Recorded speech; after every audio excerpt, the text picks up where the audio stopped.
I want to show you why opera isn't boring.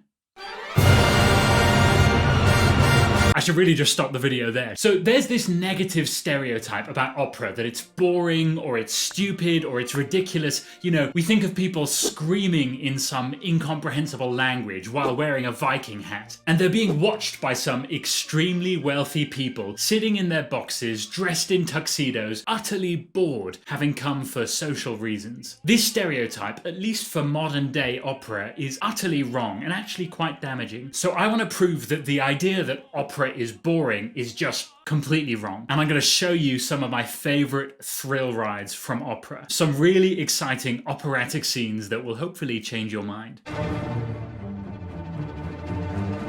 So this is like pure cinema, before cinema even existed. So imagine this, let me paint this picture for you. It's a dark, grim night, and a warrior is running as fast as he can. He's been in an intense battle. He's had to kill some people, but he was overwhelmed by enemies, so he has to run. But he's being chased, and so he runs into a forest. He's running through all these trees, roots, shrubbery, but he is being chased by archers, swordsmen, even their dogs. And so he keeps running deeper and deeper into this forest until he finally collapses exhausted. This music was written in the 1850s, and yet it feels like pure cinema. You can feel the intensity, the desperation, the adrenaline in this guy all through the music. And because it is symphonic music, it means that it can just fill out the entire hall. I mean, you've got to imagine that you're sitting in the theater and this music just fully surrounds and envelops you. You can almost feel what this guy is going through.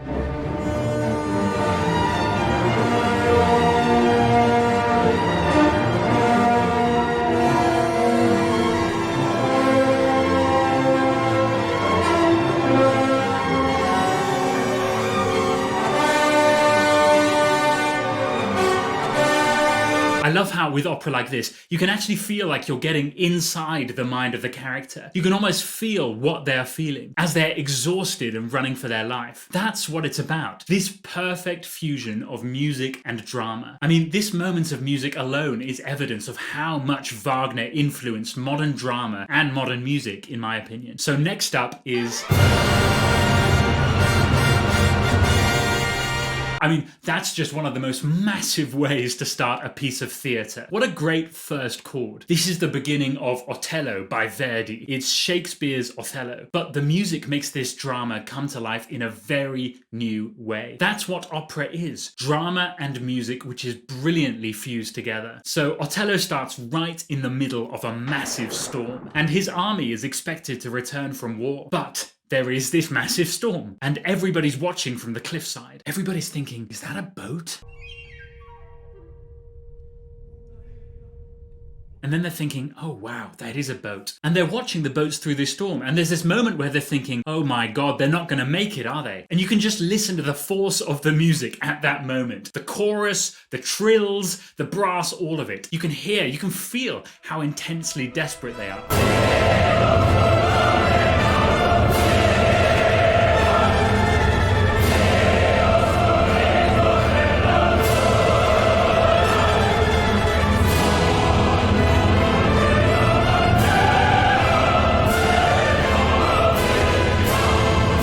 Imagine how massive and hair-raising that is when you see it on the stage. What a way to start a piece of theatre. And yes, it's melodramatic. It's Italian opera after all. It's gonna be melodramatic. But if you let yourself just fully embrace that melodrama, then you're gonna have an amazing experience. Anyway, the music goes on with this quiet, desperate intensity, like they're praying against the storm. And yet you still feel the force of those waves.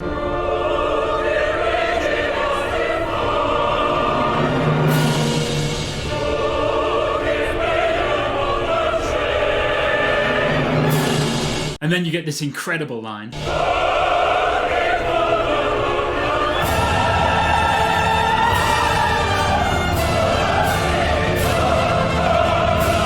But finally, Otello's ships make it safely to shore. Otello steps off and announces their victory. And we go from that terrifying fear of the storm to a massive celebration.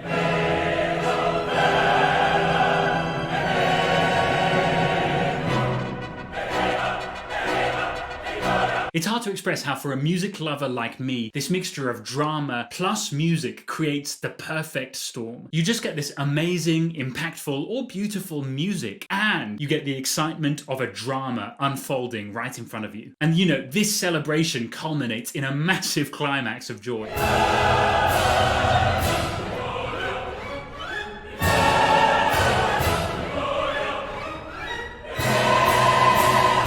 And then the storm passes and they all get drunk and it's great fun. But if you love music, then that is one of the most emotionally stirring ways to begin an opera. It just fully wakes you up. Okay, so on to the next one.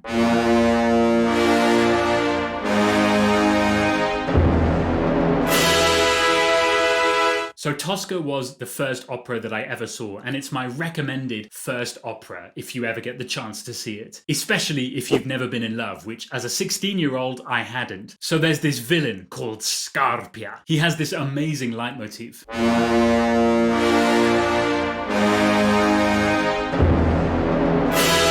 I love that. It's 3 chords, all of them major, and all of them feel so evil. You got B flat major, A flat major, E major.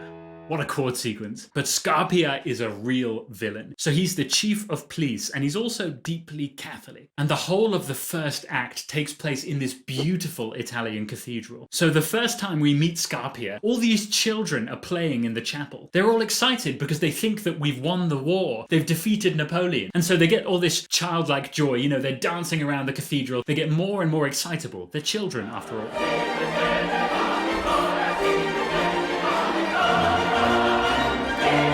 When suddenly, guess who storms in?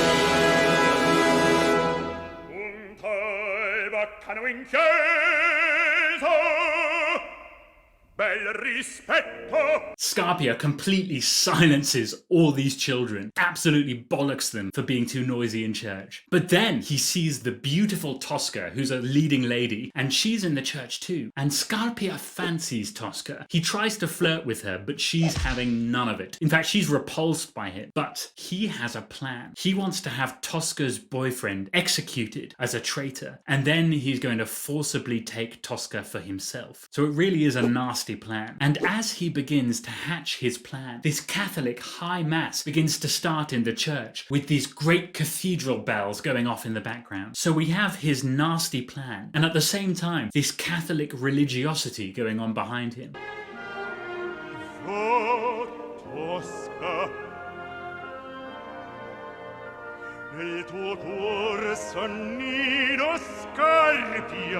There's something so prideful about that music, and it's fascinating, this conflict in Scarpia's character between his religious exterior and his evil inner motives. And we also hear cannons in the background from outside as the city is celebrating its victory in battle. And this adds even more massive grandeur to the scene.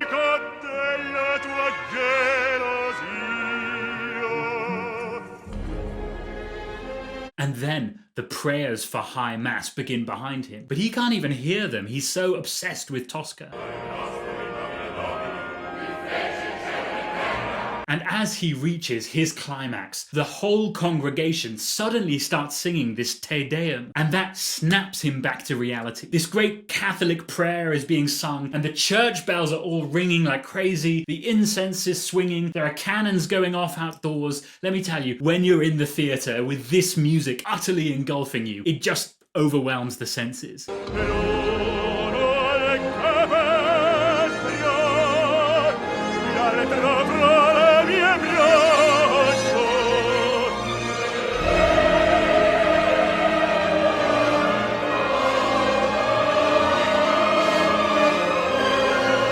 And at the climax of that Te Deum, Scarpia says,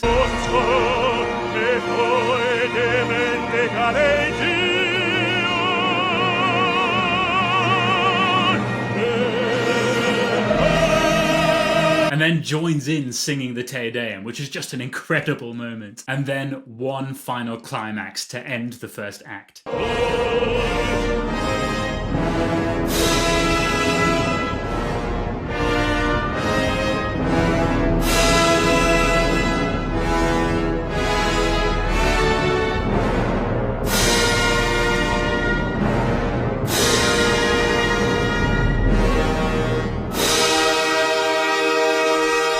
mean, that's just astonishing. I love that dramatic contrast between Scarpia's strict religiosity and his lust and evil motives within. Something about that scene, all the combinations of sounds and instruments and smells and sights, it just takes all your senses to level 10. But I mean, that's why people go to the opera. Not to watch people in funny Viking hats, not to be seen by other rich people. That's all bollocks. I mean, most opera tickets are cheaper than sports games. People go to the opera because they love it. Because they love the music and they love that perfect storm that is music mixed with drama. It's thrilling, it's exciting, it's beautiful, it's emotionally powerful, it's cathartic. And you know, there are about a million more scenes that I could have chosen for this video, but I only went with 3. I do mention more operas in 14 pieces, which is my free course on where to start with classical music. So if you do want to explore more amazing music for free, then go ahead, check that link in the description. But as I say, there are about a million scenes I could have chosen for this topic. I narrowed it down to 3 for this video, but I'm keen to make more of this kind of content in the future if you like it. So let me know what kind of music you might like to see in the next of these videos.